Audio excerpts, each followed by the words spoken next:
नमस्कार दोस्तों, मैं विवेक एक बार फिर से अपनी YouTube channel stock trading technique पर आपका हार्दिक स्वागत करता हूं। दोस्तों, उम्मीद करता हूं कि आपने आज के सेशन को देखा और मेरे वीडियो के साथ उसको एनालाइज किया होगा। जैसा मैंने अपनी पिछली वीडियोस में कहा है कि निफ्टी अपना जो नीचे का लेवल है 11,530 इसको बार बार होल्ड कर रही है।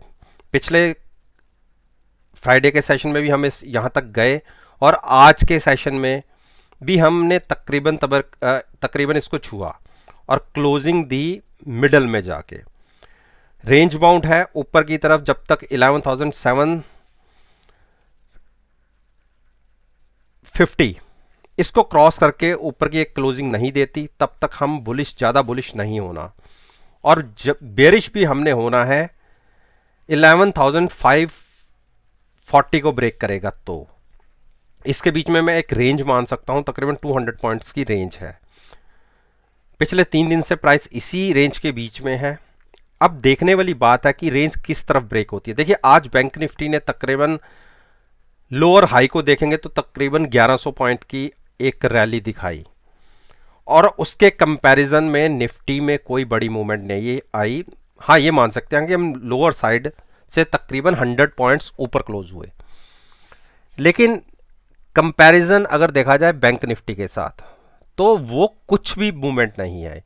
इसमें सबसे बड़ा जो नेगेटिव रोल अदा किया वो रिलायंस ने किया, मार्केट को रोके रखा, जबकि बैंक निफ्टी ने बहुत बढ़िया परफॉर्मेंस दिखाई। तो ये एक तरीका होता है कि कैसे मैनिपुलेट किया जाता है इंडेक्स को। तो चलिए अब कल के लिए यानी 3 नवंबर के लिए क्या पॉसिबिलिटी बनती है, चलो उसकी बात कर लेते हैं।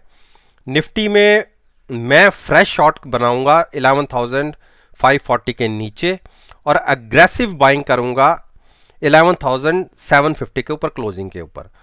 इसके बीच में अगर प्राइस ऊपर की तरफ जाता है तो आप 11,750 का स्टॉप लॉस लेके आप वहां पे शॉर्ट कर सकते हैं, और अगर प्राइस नीचे 11,540 की तरफ जाता है तो वहां पर छोटा सा स्टॉप लॉस लेके बाइंग कर सकते हैं। अभी ट्रेडिंग रेंज इन 2 पॉइंट्स के बीच में है।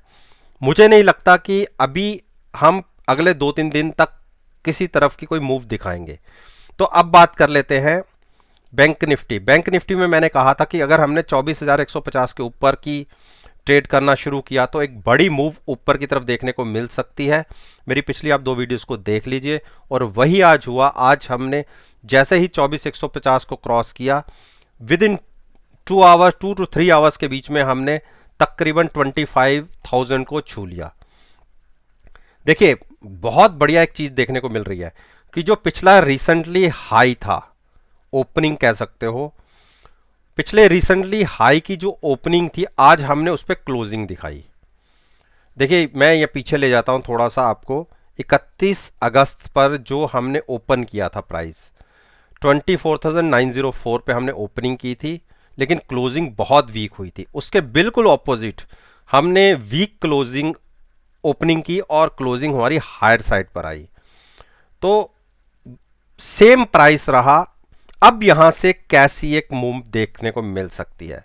देखिए, बहुत अच्छी मूव हमें ऊपर की तरफ मिली थी। एक तरफ कल तक हमें लग रहा था कि बैंक निफ्टी बेरिश साइड पर जा सकता है। देखिए, कल बेरिश क्रॉसओवर भी था और लेकिन आज ये पलटा है। क्रॉसओवर अभी भी बेरिश ही है, लेकिन अब हमें क्या करना चाहिए। देखिए, छोटा सा स्टॉप लॉस लीजिए नीचे की तरफ 24,800। कल अगर हम इसके ऊपर ओपन हो जाते हैं तो एक बड़ी मूव 25,500 की आपको फिर से देखने को मिल सकती है। तो ज्यादा अभी बेरिश नहीं होना। एक अब मूव और देखने के बाद 25,500 के आसपास एक बार ये प्राइस थक सकता है। उसका मेन रीजन क्या है कि एक 26,000 के आसपास एक बड़ा गैप भी बना हुआ हो सकता है, बैंक निफ्टी इसको फिल करने के लिए ऊपर आ जाए, लेकिन अभी बेरिश साइड पर ज्यादा मत बैठेगा। रिलायंस, देखिए, रिलायंस ने आज वो कर दिखाया जो मैंने अपनी पिछली वीडियोस में बोला था। मैंने कहा था कि हम 1900 तक गिर सकते हैं, लेकिन आज तो हम उसके भी नीचे चले गए। तो अब हमें अगली सपोर्ट कहां दिखती है रिलायंस के अंदर। रिलायंस तो वो स्टॉक है कि हर गिरावट पे अगर आप बाइंग करके चलेंगे, लेकिन थोड़ा लंबा नजरिया रखिए तो आपको एक अच्छा प्राइस ऊपर की तरफ को देखने को मिल जाएंगे। तो लगता है कि हम अगर स्पोर्ट 1857 पे ले लिया तो ठीक है, अदरवाइज हमारा जो नीचे का प्राइस होगा 1770 का प्राइस निकलता है उसके बाद। तो एक बार देख लेते हैं, 1770 को भी मेंशन कर देते हैं, और उसके ऊपर का एक प्राइस बनता है, मैं मेंशन करता हूं, वो है 1857 का। तो जैसी रिलायंस के अंदर एक बड़ी गिरावट देखी गई है, हो सकता है किसी एफआईएन ने मोटी सेलिंग की हो, तो एक बार अच्छी करेक्शन मांग भी रहा था ये स्टॉक। हाँ, अपने हाई से तकरीबन आप ये मानिए 20% करेक्ट हो चुका है।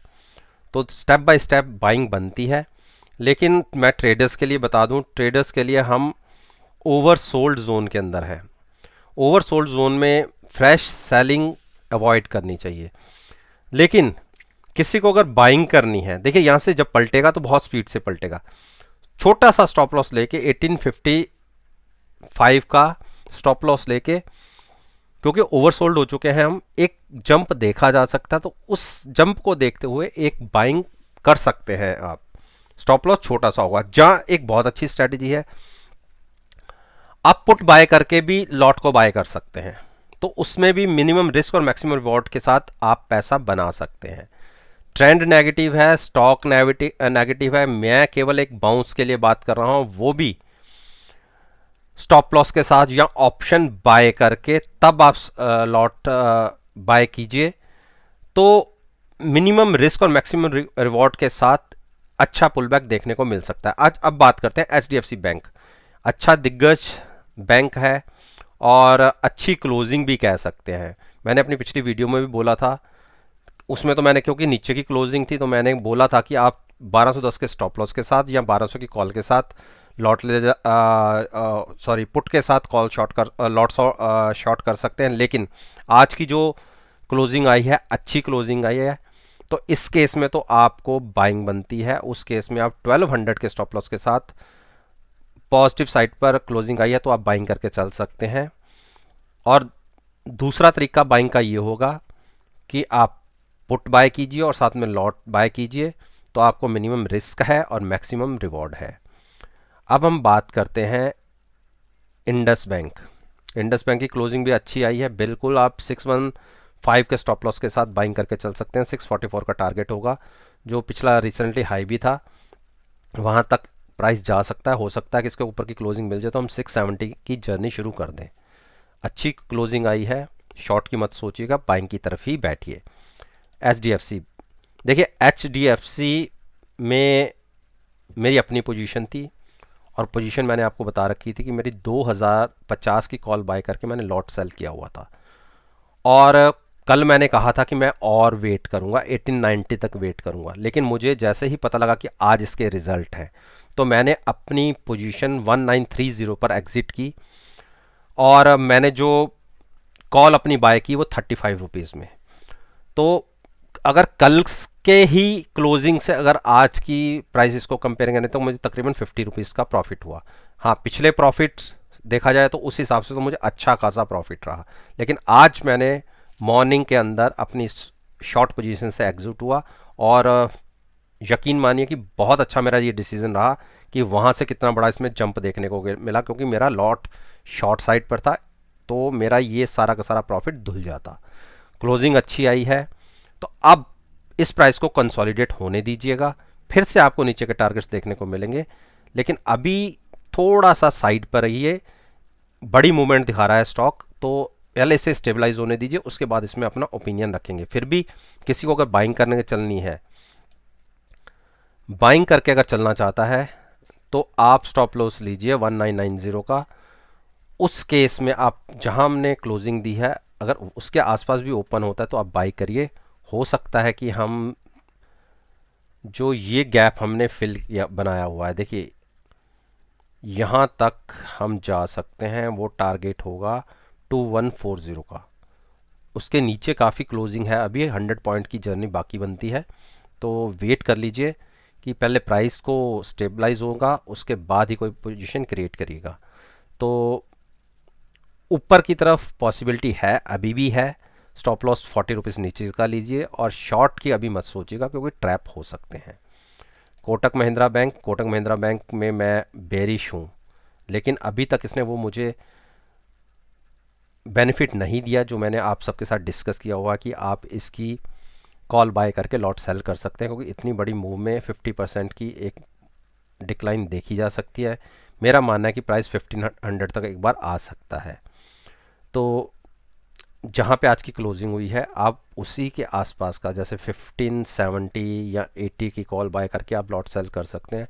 एक बार हमें नीचे के प्राइसेस फिर से देखने को मिल सकते हैं, लेकिन मेरे इतने ऊपर के प्राइसेस के ऊपर बाइंग मेरे से नहीं हो पाती। आईसीआईसीआई बैंक एक अच्छा रन अप, देखिए कितना गैप अप ओपनिंग करी और हाई लगाया 425 का। रिसेंटली हाई था 428 का, उसी के आसपास हाई लगा, वहाँ से एक थोड़ा सा दबाव देखने को मिला और 418 की क्लोजिंग आई। देखिए एक ही दिन में हम ये नहीं कह सकते कि ट्रेंड रिवर्स हो गया। नो डाउट प्रॉफिट बहुत अच्छे हैं, लेकिन इतने हाई के ऊपर फ्रेश बाइंग मेरे से तो नहीं होगा। लेकिन हाँ, अगर मुझे कोई बाइंग में भी बैठना है तो मैं 420 की कॉल ले पुट लेके तब लॉट बाय करूंगा, नेकेड पोजीशन कैरी नहीं करूंगा। वही स्ट्रेटेजी आप लोगों की भी होनी चाहिए कि कोई भी सौदा करते हुए अपनी पोजीशन को हेज रखिए। बस ये देखिए कि आपको प्रॉफिट कितना लेना है, 10% का प्रॉफिट लेना है, 20% का लेना है, उतना ही रिस्क ओपन रखिए, बाकी को कवर करके चलिए। तो हमारे इस केस में अगर हम पुट बाय करते हैं और लॉट ले जाते हैं यहाँ से, तो हमारा मैक्सिमम रिस्क जो हमने प्रीमियम पे किया है एक्स्ट्रा उसी का होगा, लेकिन रिवॉर्ड हमारा अनलिमिटेड होगा। तो मिनिमम रिस्क और मैक्सिमम रिवॉर्ड की हमेशा स्ट्रेटजी रखिएगा। आप 90 टू 95 टाइम्स पैसा लेके जाएंगे। तो थोड़ा सा इसमें एक रनअप देखने को मिला है और देखिए गैप ये जो इतना बड़ा बना है, हो सकता है कि इस गैप को भी फिल करने ये प्राइस नीचे आए। तो बाइंग में बैठिए, अभी सेंटीमेंट्स इस स्टॉक के फेवर में है, तो शॉर्ट मत बनाइए, लेकिन fresh naked position buying side पर मत ले जाइएगा। और ऐसा भी नहीं है कि केवल आप कॉल बाय करके ट्रेड करें, कभी भी ये गलती मत कीजिएगा। प्रीमियम डिके हो जाते हैं और प्रॉफिट नहीं बन पाता। हमेशा लॉट के साथ हैजिंग करना बनता है। तो पॉजिटिव साइड पे ध्यान रखिए, शॉर्ट मत करिए। पॉसिबिलिटी ऊपर तरफ जाने की 90% है। एक्सिस बैंक ने देखिए मेरा 523 का टारगेट अचीव कर दिया। ये मैंने देखिए कितने दिनों पहले आपके साथ डिसाइड किया था और उसको आज फिर अचीव किया, लेकिन क्लोजिंग इसके नीचे आई। ये इसके लिए एक बहुत बड़ा रेजिस्टेंस का काम कर रहा है, इसको ब्रेक कर ही नहीं पा रहा। 2 बार कोशिश हुई, देखिए यहां से कोशिश हुई और कितना बड़ा फॉल देखने को मिला। उसी तरीके से एक बार यहां कोशिश हुई, हो सकता है कि हम एक फॉल देख लें यहां से, क्योंकि उसका मेन रीजन भी क्या है, आरएसआई देखिए ओवरबॉट हो चुकी है। तो ओवरबॉट की सिनेरियो में के अंदर कोई बड़ी जंप देखने को और नहीं बनता। तो किसी को अगर बाइंग करके चलना भी है, मैं तो अवॉइड करूंगा, किसी को बाइंग करके चलना भी, थोड़ा सा डीप स्टॉप लॉस ले 511 का। इस प्राइस को बड़ी मुश्किल से इस स्टॉक ने आज के दिन के क्लोज करके इसके ऊपर की क्लोजिंग दी है। आप पिछले तकरीबन 2 महीने का सितंबर से आप प्राइसेस को देख लीजिए, 511 के ऊपर की क्लोजिंग नहीं मिली। 4 बार हम उसके ऊपर निकले लेकिन क्लोजिंग उसके ऊपर नहीं मिली। मैं आपको दिखा देता हूं, देखिए यहां की क्लोजिंग भी नीचे, यहां की क्लोजिंग भी नीचे, और पीछे 1 2 3 4 5 6 7 और 8, 8वीं क्लोजिंग जाके ऊपर मिली है। तो अच्छी कह सकते हैं। ध्यान अपसाइड पर रखिए 511 का स्टॉप लॉस के साथ। अगर कल हमने 525 के ऊपर ट्रेड करना शुरू कर दिया तो मैं आपको अगला टारगेट दिखा देता हूं। ये जो एक गैप बना हुआ है, हो सकता है कि प्राइस इस गैप को फिल करने के लिए ऊपर जाए, और वो गैप बहुत दूर जाके है। पॉसिबिलिटी बनती है, मैं आपको मेंशन कर देता हूं 613 की। अच्छा बड़ा टारगेट ऊपर की तरफ, 100 पॉइंट और ऊपर का मैं टारगेट आपको बता रहा हूं। तो पॉसिबिलिटी है कि मूव प्राइस इस तरफ मूव करे, तो बाइंग पे बैठिए। शॉर्ट करेंगे, बिल्कुल करेंगे 490 के नीचे जाके। एसबीआई, देखिए एसबीआई में मैंने जैसे आपसे कहा था कि मेरी अपनी पोजीशन भी थी, मैंने 190 की पुट सेल की हुई थी, जिसको मैंने अच्छे प्रॉफिट के साथ आज स्केयर अप किया है। और क्योंकि मुझे लग रहा है कि एसबीआई का प्राइस इस रेंज के अंदर ही ट्रेड करेगा, क्योंकि आज भी देखिए इसने 197 के नीचे की क्लोजिंग दिखाई। पिछली 5 दिन से ये लगातार इसके नीचे ही ट्रेड हो रहा है। आज इसको ऊपर क्रॉस करने की कोशिश की, फिर रिजेक्शन मिली और प्राइस नीचे क्लोज हुआ। अगर 197 के या 198 की हमें क्लोजिंग मिल जाती है तो इस स्टॉक की जर्नी 207 तक की होगी, नहीं तो हम यहां से फिर नीचे गिरेंगे 187 की तरफ। तो ट्रेंड पॉजिटिव है, बैंक निफ्टी ने अच्छा बिहेव किया है आज। कल अगर हम फ्लैट या थोड़ा सा नीचे खुलते हैं तो आप ये देखिए प्राइस को क्रॉस होने दीजिए 194 के नीचे। अगर प्राइस 194 के नीचे चला जाता है तो आप 197 के स्टॉप लॉस के साथ शॉर्ट कर सकते हैं, टारगेट 187 के होंगे। बाइंग करिएगा 198 के ऊपर की क्लोजिंग आने पर। क्लोजिंग आने पर बाइंग कैसे करनी होती है कि आप 3:25 के आसपास ये देखिए कि प्राइस कहाँ ट्रेड कर रहा है। आपको लगता है कि अगले 5 मिनट में प्राइस 197 के नीचे नहीं जाएगा या लास्ट के 2 मिनट में, तो आप वहां बाइंग करके चल सकते हैं। इस तरीके से क्लोजिंग आप ये मान लीजिए कि उसके ऊपर की आ जाएगी। उस केस में हम 207 तक की जर्नी इस स्टॉक में देख सकते हैं। और नेक्स्ट वीक में इसके रिजल्ट्स भी है, एक बड़ी मूव की तैयारी कर रहा है, तो बिल्कुल 198 के ऊपर की क्लोजिंग पर आप बाइंग करके चल सकते हैं। तो दोस्तों, ये निफ्टी, बैंक निफ्टी और बैंक निफ्टी के कुछ जो दिग्गज शेयर है उसके ऊपर मैंने अपना ओपिनियन आपके साथ शेयर किया है। इन स्टॉक्स के अंदर मेरी परफॉर्मेंस कैसी मिलेगी आपको, आप मेरे वीडियो को कल की स्टॉक मार्केट के साथ एनालाइज कीजिएगा और पर्टिकुलर इन स्टॉक्स की मूवमेंट को ट्रैक कीजिए और कंपेयर जरूर कीजिए। और आप देखेंगे जो मैंने कहा है 90 to 95% बिल्कुल सही बैठेगा। अगर आप समझते हैं कि मेरी वीडियो से आपको कुछ इन्फॉर्मेशन मिली है तो आप मेरे वीडियो को लाइक कीजिए, शेयर कीजिए और मेरे YouTube चैनल को सब्सक्राइब करना मत भूलिएगा। और साथ में बेल आइकन का बटन भी प्रेस कीजिए ताकि नोटिफिकेशन डायरेक्टली आप तक पहुंच सके। इसी बात के साथ मैं आपसे विदा लेता हूं और एक नई वीडियो के साथ फिर से आपके सामने आऊंगा। तब तक के लिए धन्यवाद। Take care and have a nice day.